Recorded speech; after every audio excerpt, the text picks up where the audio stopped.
Greg Andrick here, bringing you another Business Freedom Conversation post. So Bidenomics gets a reality check. August inflation went up, and it went up because gasoline went up over 10% in the month of August, and that caused the overall inflation rate to increase to an annual rate of 3.7%, almost double what the Fed wants as their target rate. So here's a Wall Street Journal editorial on the economy, the Fed, and inflation. And what they're talking about is at this point, the Fed doesn't want to do it like in the 70s. Remember, it took almost 9 years to tame the beast.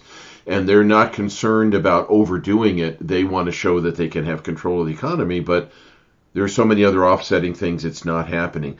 The biggest issue is that for most Americans, their disposable income continues to decline. And since 2019, before the pandemic, before the inflation started, the average American household has lost over $3,000 a year in disposable income. That's a big number.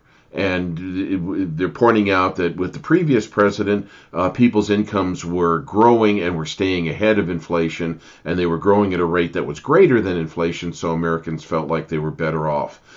There's another story in today's Wall Street Journal saying the census exposes Bidenomics, and basically in the census they said 7 out of 10 Americans feel the economy is going in the wrong direction and being handled poorly.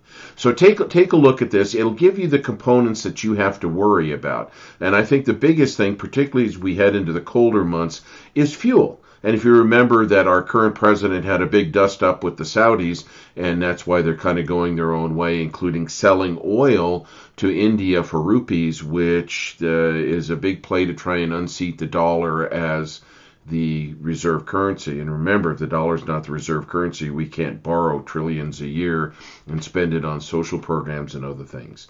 So take a look. It's giving you some of the things you need to consider to keep your business moving where you want it to be.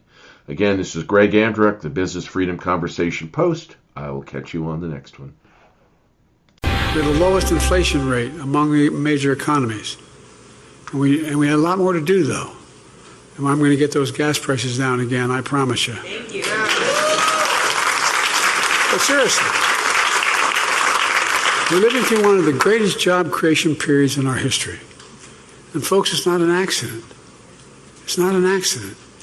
That literally is our economic plan in action, Bidenomics in action. That was President Biden Thursday, claiming that Bidenomics is working even as inflation ticks up. The consumer price index climbed 0.6% in August and 3.7% for the last 12 months, still well above the Fed's 2% target. With gasoline prices up 10.6% for the month as consumers once again feel the pinch at the pump. The latest data comes as the Federal Reserve gets set to meet next week amid increasing pressure from many in Washington and Wall Street to ease up on its inflation fight. We're back with Dan Henninger and also joined by Wall Street Journal columnist Mary Anastasia O'Grady. So, Mary, how do you read the latest inflation data? Bidenomics working like a charm? Well, I think they're two separate All right, I'm sorry, tendentious question. The inflation is coming down.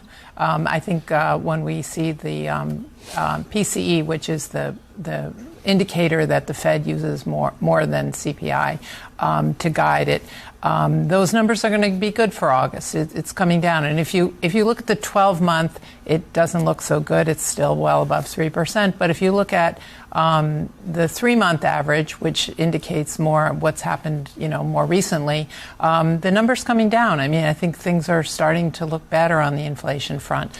Gasoline prices is a challenge for the Fed because that's going to push prices, the basket up. But I would argue that the gasoline price is more a supply-demand issue than it is a monetary policy issue. Would you agree with that? Well, yeah, that's true. But and in the long run, you basically would have a change in relative prices. People would spend more on gasoline and less on something else. But in the short run, I think it's going to factor into the number that comes out and people look at, and they look at their monthly spending and they see that overall they have to spend more. So it's going to, I think, put pressure on the CPI number. So is the Fed in a pretty good position, Dan, as it goes into next week? It's got inflation down now to 3.7% from the consumer prices down from 9.1% in June of 2022.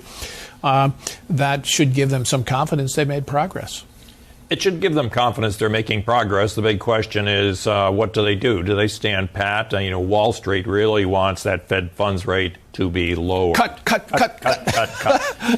And, it seems clear that Jerome Powell is simply determined not to do a repeat of the 1970s when it was stop and go and the Fed would pull back and then inflation would go up again. He and the Federal Reserve seems to be determined to make sure inflation gets down to around 2% and keep it there. So, at the moment, they have some good news going, but I think you've got to see that happening for several months before we can even think about the Fed lowering interest rates. It's because I think the Fed understands if inflation goes back up, it's the middle class that gets hammered, as Mary was just explaining.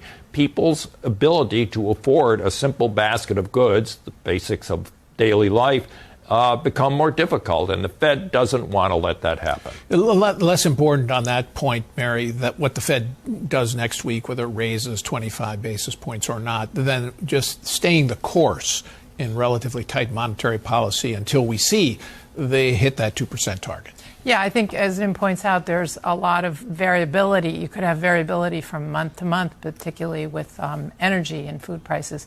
But, the Fed credibility is what's at stake here. And that is so important to Jerome Powell because he missed what was happening as inflation 2 years ago. And so if they're going to reestablish their credibility, they're going to have to be very careful. The problem is that the data is lagging, right? So the odds that he will overstep and remain too tight for too long are real. I think the Fed has decided that those risks are worth taking in exchange for reestablishing its credibility. And one thing that may be motivating that Fed determination, Dan, we saw in the Census Bureau statistics, they released their annual report on poverty and real incomes, and they were awful. Yeah. For 2022. Real incomes now have fallen for real average median household income has fallen for 3 years in a row. And inflation is the big culprit. Yeah, there's no question. Median household income was down, I believe, $1,790. $50, yeah, 50. And since 2019, $3,670. And, what we're talking about here, the middle class, these are people who do live on a budget by and large, whether it's once a week or once a month, they sit down and they look at the budget. And truth to tell, during the Trump years, when you didn't have this inflation, you'd see that you were getting ahead. You're putting a little bit of money aside, say, for your kids' education. For the past 2 years, people have been falling behind, and that's what the Census Bureau data made clear, and that is a huge political problem for Joe Biden and Bidenomics.